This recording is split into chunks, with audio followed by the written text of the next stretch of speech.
Hello, everyone. Thank you for being here. Thank you for joining me. Thank you for being alive during this time. Thank you for your medicine. It has been coming through for a while now to speak on death. And in the society, there's a lot to unpack. I would like to maintain a hopeful presence in this now. So I'll just jump right into it. Ometeo, Great Spirit, Tonkashila.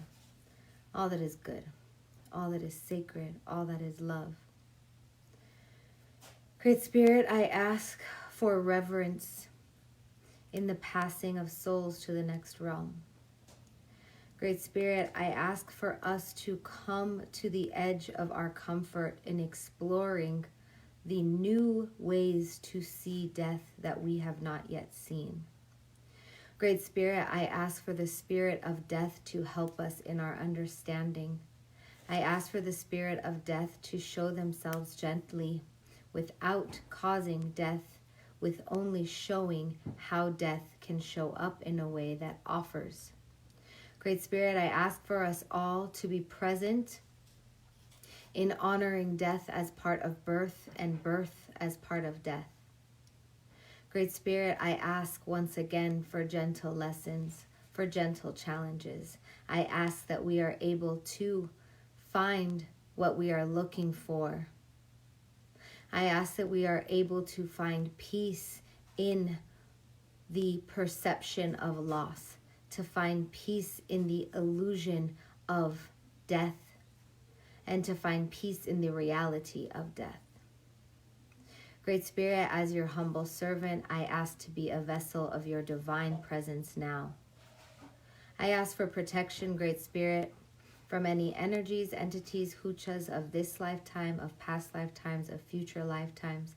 I ask that any energies that are not here for the betterment, the love, the healing of our true selves, of our persons, our families, our communities, our world, I ask they be gone now.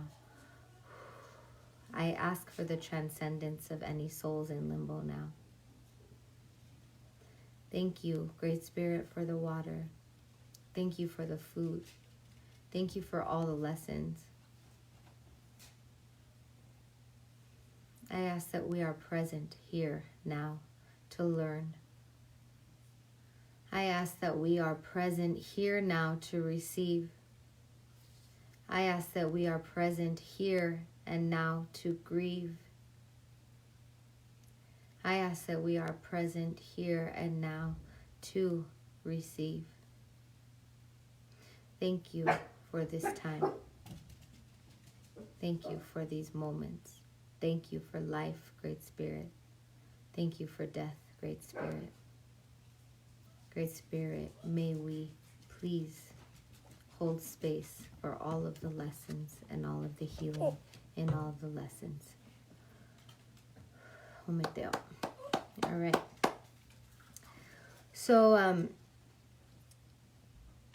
one of the biggest things that I think has really hurt us as a society is this model of medicine that seeks to eliminate death. About, 5 years ago or so, I was really starting getting into gardening, and I went outside to garden. Maybe it was a little longer. And I started weeding. I started creating space for my garden beds. And I was pulling up all different kinds of little blossomy plants. I was removing worms and beetles from their homes. And it felt so violent. And I know that on the other side of this violence was growth, was blossoming, was food, medicine. And it gave me a different understanding of duality. So in this day and age, part of what's happening is the establishment is looking to protect the vulnerable from death. And as a birth worker, as someone who has doulaed life and death, there is something to be celebrated in death medicine. that death is where we are able to finally rebirth ourselves. When my mother's mother passed away, almost 14 years ago now, 13 is a very special number at how I was raised, there was the most beautiful honoring of her life. And this old house that I live in now was filled with people I hadn't seen in years, was filled with babies, was filled with family members from far away. And it was May, and we barbecued outside for a whole week. The grill was just going, and we sang songs, and we had a fire, and we remembered things. And I felt her so strongly. And the moment she passed, I was there with my baby cousin Quetzali and our mothers. We have three moms, the three sisters, and my eldest auntie who I live with doesn't have children, and then my mom and my other auntie. There's all of us, and me and Quetzali are the two female granddaughters, and so it was her 5 female progeny that were surrounding her when she took her last breath. And when she died, when she took her last breath, there was this like unanimous breathing in. And instead of sobbing, it was like sob crying, sob cry singing. It was like, and then we just all started singing. And it was actually very similar to when I gave birth here in her house 2 Januaries ago. And I remember feeling simultaneously this like, ow, my grandma, she's gone, but so grateful that she was no longer in pain, so happy that she was done with this body, this meat suit that has all of its problems. And there are a lot of reasons why she had problems, right? She was a colonized woman, a mestiza woman, mostly indigenous, had a lot of birth trauma based on her womanness, her indigenousness, her time in this world, how she grew up, where she grew up, her first language. It was a lot, right? So when she died, it was rest. It was peace. I have gone into hospitals as a birth worker and seen the way the body is dehumanized, and have seen these people whose ancestors are coming for them be kept alive, oftentimes, honestly, against their will. I've heard of stories where younger people have suffered different kinds of injuries that put them on the brink of death, and there were people trying to get the family to take them off their life support so that they could harvest their organs. And not to say that harvesting organs is wrong necessarily, but my point is, where is the dignity in death? When can we say, actually, I want to die, and I want to die well? When can our elders or our vulnerable give themselves permission to pass on, to see their ancestors, to go to the next phase, to be reborn again as another child or a dolphin or all the different things? Watching your loved ones be ill is horrific sometimes, yes. And I've experienced this. I've also experienced death firsthand. I've experienced people die and come back to life, and the beauty in that. There's so much to say about honoring the medicine of death. And I believe it is one of the greatest missing pieces right now in the fanaticism going on.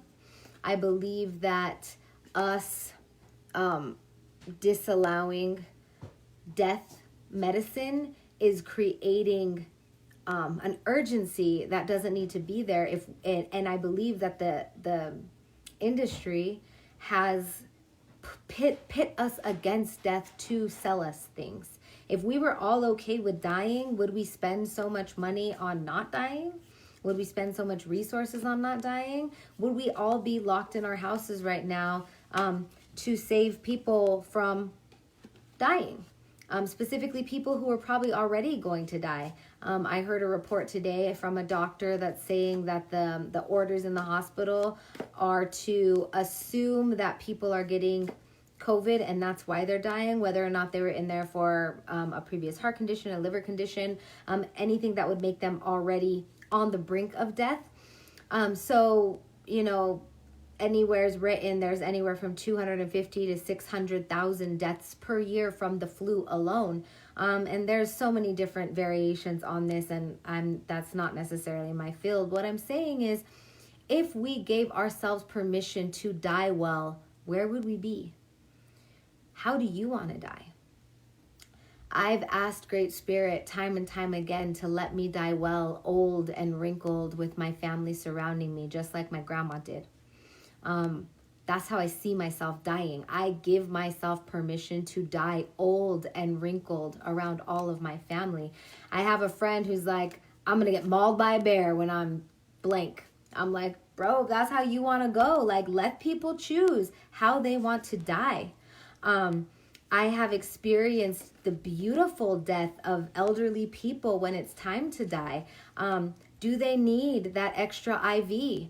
Do they need that extra pain of being pricked? Or do you want to just give them some painkillers and let them go peacefully in their sleep? You know, like, I believe that we deserve dignified death. And I want to call upon all of us as human beings in this time to offer that option in our hearts to those who might want to choose that. So I'm going to pull one little card because I didn't do my Sunday Dunday one card pool reading yesterday. Ooh.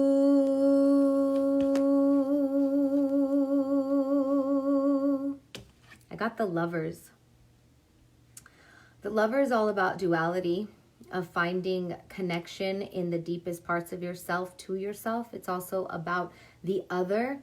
In this case, it's about death. Can we make love to the peace of death? Can we honor the passing of our loved one as a giving them to the beloved, returning us to the source? That's the question. I hope this inspires you to look deep within to see where your fear lies, see why your fear lies there, and se Dios quiere, in the grace of all that is good and beautiful, in the grace of rebirth, and in the grace of death, we allow it to stand in a dignified way in our life. Thank you. Have a beautiful, beautiful day and life and death.